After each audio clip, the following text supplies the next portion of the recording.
Madaling araw na, pero nagulat kami nang biglang may kumatok at nagyayang kumain.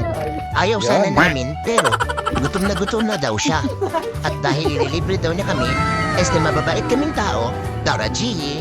Nakita niya naman, pasayaw-sayaw pa. Kaya dumiretso kami sa 7-Eleven, pero wala silang makitang gusto nila.